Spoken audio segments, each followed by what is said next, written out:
लेकिन कई वर्षों तक सत्य सामने नहीं आया, मगर ये फिल्म सबको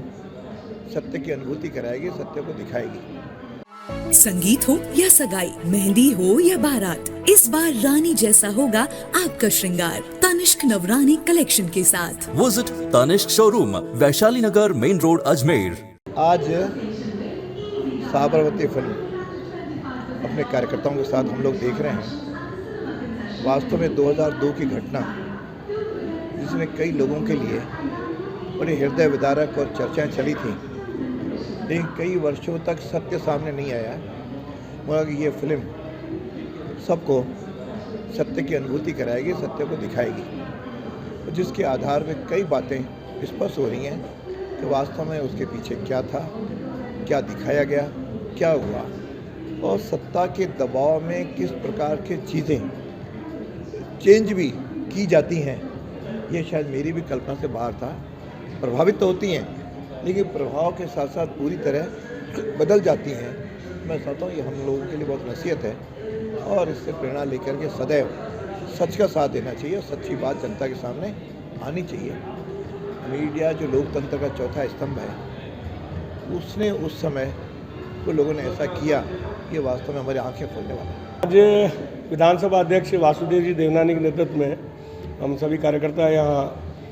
साबरमती का वो सच देखने के लिए आए हैं जिस सच को छुपाने का काम उस समय की सरकारों ने किया, और धर्म के नाम पर, संप्रदाय के नाम पर भड़काने का काम किया, देश में आग लगाने का काम किया, केवल मात्र अपने वोटों की राजनीति के लिए उस सच को छुपाया। समुदाय विशेष द्वारा किए गए कृत्य को छुपा करके इस सच को से बचने का काम किया। लेकिन आज ये जब फिल्म देख रहे हैं तो ध्यान में आता है किस प्रकार से अयोध्या से लौट रहे कार सेवकों के साथ में उन पर लाठी बल्लम सरिये से हमला किया गया, पेट्रोल डाल करके आग लगाई गई, और उन कार सेवकों को वक्त से पहले अपना जाना पड़ा। तो निश्चित रूप से ये सच सामने आना चाहिए। इस देश की 140 करोड़ जनता को देखना चाहिए कि सरकारों के द्वारा किस प्रकार से आम जन के साथ होने वाले अत्याचार को, और वहाँ जिस प्रकार के जो देशद्रोही और अपराधी किस्म के लोग बैठे हैं, उनको कैसे छुपाने का प्रयास किया जाता है। हमारे अजमेर उत्तर विधानसभा क्षेत्र के सम्माननीय विधायक और विधानसभा अध्यक्ष माननीय देवनानी साहब ने अपने विधानसभा क्षेत्र के सभी कार्यकर्ताओं को द साबरमती फाइल्स जो एक मूवी दिखाने का निर्णय लिया। निश्चित रूप से मैं कह सकता हूँ कि साबरमती फाइल्स एक ऐसा घटना थी जो कि निश्चित रूप से बहुत सुनियोजित तरीके से एक षड्यंत्र के रूप में उस समय अंजाम दी गई थी, और जिस प्रकार से उस समय के तत्कालीन वहाँ के जो मीडिया हाउस थे या तत्कालीन समय के जो प्रशासक थे, जिन्होंने जिस प्रकार से इस पूरे सच को छुपाया, जनता के समक्ष आने नहीं दिया गया, और एक मैं कह सकता हूँ कि खोजी पत्रकारिता के चलते, और जो वास्तव में निर्भीक और ईमानदार पत्रकार थे, उन्होंने जिस प्रकार से इस पूरे सच को जनता के समक्ष रखा, और अंततोगत्वा उस सत्य के आधार पर ये इस प्रकार का निर्णय निकला कि वो घटना एक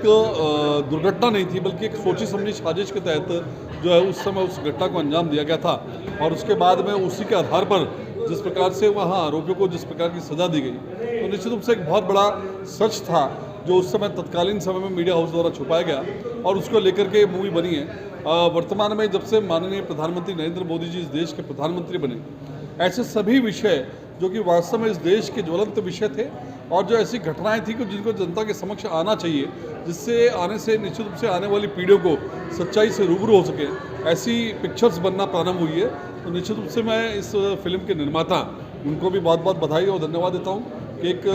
अच्छी पिक्चर को उन्होंने बनाया, और साथ ही मैं बहुत बहुत आभार व्यक्त करता हूँ माननीय देवनानी साहब का कि उन्होंने आज अपने सभी क्षेत्र विधानसभा क्षेत्र के कार्यकर्ताओं को इस पिक्चर को यहाँ पर देखा।